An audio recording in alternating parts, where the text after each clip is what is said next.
Olá, pessoal. Boa tarde, bom dia, boa noite, né? Sejam todos bem-vindos a mais uma aula de filosofia. Aqui quem vos fala é a professora Gilmara. E hoje nós vamos dar início com essa videoaula ao quarto bimestre. Nós vamos dar continuidade ao capítulo 3, com o tema de estudo, que é a arte, produção e indústria cultural, onde vocês podem encontrar na página 54 a 56 do livro didático de vocês, ok? Arte, produção e indústria cultural.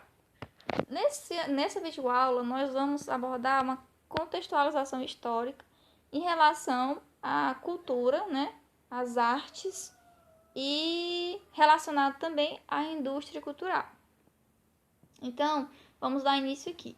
No início do século XIX, né, os filósofos Adorno e Ockmann, eles reuniram-se na Alemanha, dando origem à escola de Frankfurt. Deram início como se fosse a uma corrente de pensamento, a teorias, né? E criaram o conceito de indústria cultural para poder analisar a cultura da época. Professor, o que é cultura, né? Primeiro, o que seria isso? É um conjunto de hábitos sociais, religiosos, de manifestações intelectuais, artísticas, que caracterizam uma sociedade, tá certo? A gente vai ter vários tipos de cultura. Cultura inca, a cultura helenística, vamos ter vários tipos de cultura, ok?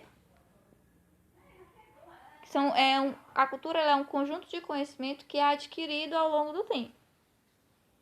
E antes desses antropólogos, desses filósofos, estou me atrapalhando porque também deu aula de sociologia e a gente acaba confundindo. Desses filósofos, né, como Adorno e Ockmann, vai ter um outro filósofo, que é o Walter Benjamin, né? Ele já havia publicado sobre a questão da arte na sociedade industrial. Lembrando que nós estamos falando do século XX, que é posteriormente ao século XIX. Professor, o que aconteceu no século XIX? Revolução industrial, ou seja, a gente está falando de indústria, né? Produção em massa, produção em larga escala. Relacionada à cultura, seria a cultura produzida em larga escala, como uma mercadoria. O pensamento criado pela escola de Frankfurt, né, denominado teoria crítica, exerceu grande influência na filosofia e nas ciências sociais ao longo do século XX. O que o Walter Benjamin vai falar sobre isso? Para o Walter Benjamin, a cultura da obra de arte havia se transformado radicalmente após a invenção das tecnologias de reprodução mecânica na metade do século XIX, posteriormente até o século XX. Como assim, professor? Vão acontecer no meio do século XIX o desenvolvimento, a invenção de algumas tecnologias de reprodução, né, de imagens, como a gente vai ter a fotografia, a música, o cinema, mais tarde a gente vai ter a televisão e hoje em dia nós vamos ter a internet, as webs, as redes sociais, né, os sites aí dentro nos meios de acesso à internet, nós vamos ter. Mas nesse período vai começar a surgir a fotografia e a música, ok? Então essas invenções, elas mudaram muito a forma como a arte era vista. Como assim, professor? Vamos pegar a fotografia como exemplo.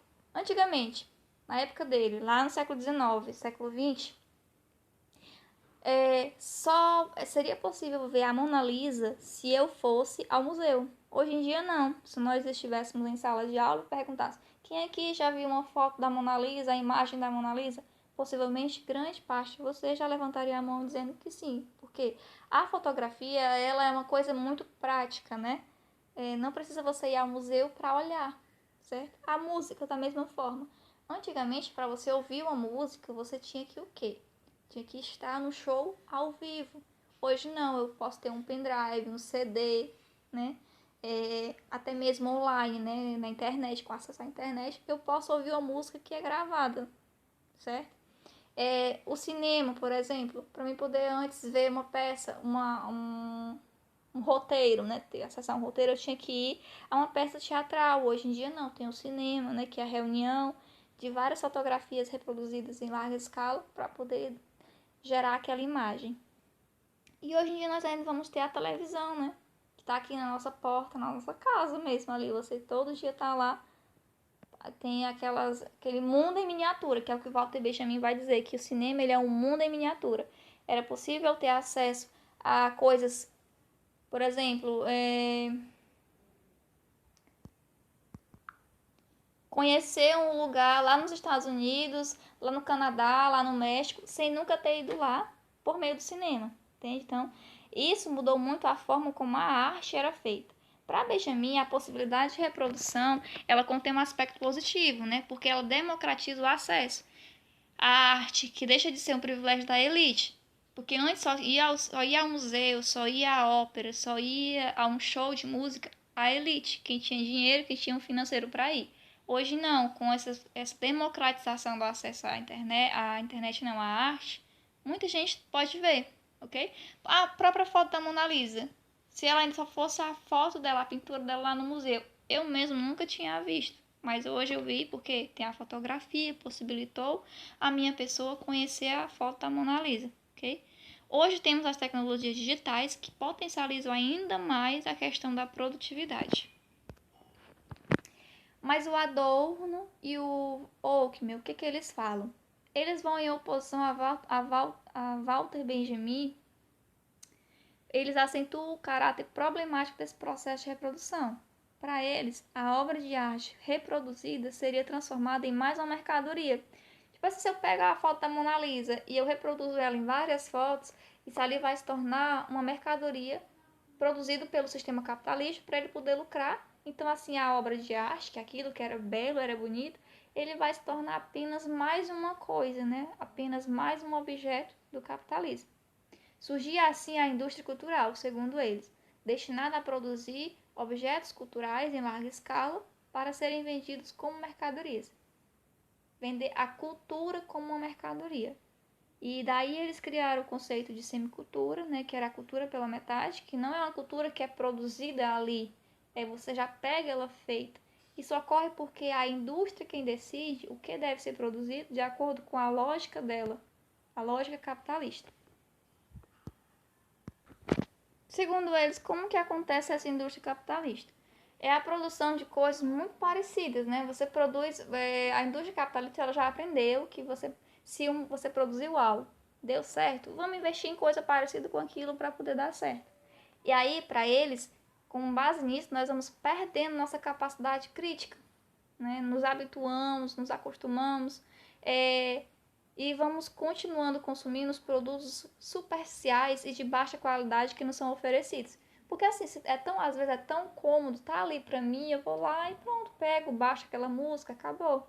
Eu não tenho um pensamento crítico em relação àquilo. Para a indústria cultural, para que ela consiga agradar um público bastante diverso, os produtos precisam apenas continuar nos entretendo, né? E exigindo muito pouco do nosso intelecto. Então, até o Marx critica muito isso, mas não nos interessa aqui no momento. Então, assim, a indústria cultural, segundo eles, ela nos torna pessoas menos críticas, né? Pessoas que agem ou exigem muito pouco do intelecto, certo? Então, eu tenho para vocês aqui alguns questionamentos. Você já pensou que os donos da indústria cultural é que escolhem o que eles querem incutir e colocar na nossa mente? Tudo isso que nós gostamos. Eu gosto de um tênis da Nike, eu gosto de um carro da Volkswagen, eu gosto de um celular da Samsung, da Apple. Por que eu gosto disso? Por que me fez gostar disso? Foi eu mesmo ou eu já peguei aquilo pronto? Em que medida a internet e os meios de comunicação de massa podem agir a favor ou contra a cultura de massa? De que forma? Quem é que direciona os conteúdos que são lançados para mim na web? Hoje em dia nós temos muito acesso à internet, né? Então, assim, nós precisamos receber essas coisas que são produzidas, né? Mas, além disso, não é só receber. Nós precisamos nos questionar, né? O fato de eu estar recebendo, de eu viver no mundo capitalista, não me torna uma pessoa menos crítica. Eu posso, sim, ser crítico dentro daquela realidade que eu vivo. Para quê? Para que eu possa entender o que está acontecendo na minha realidade social, ok? Então, essa é a nossa aula de hoje. Então, pensem, reflitam nesses 3 questionamentos que eu deixei para vocês. Não precisa anotar nada, é só assistir a videoaula mesmo. Até a próxima aula. Beijo!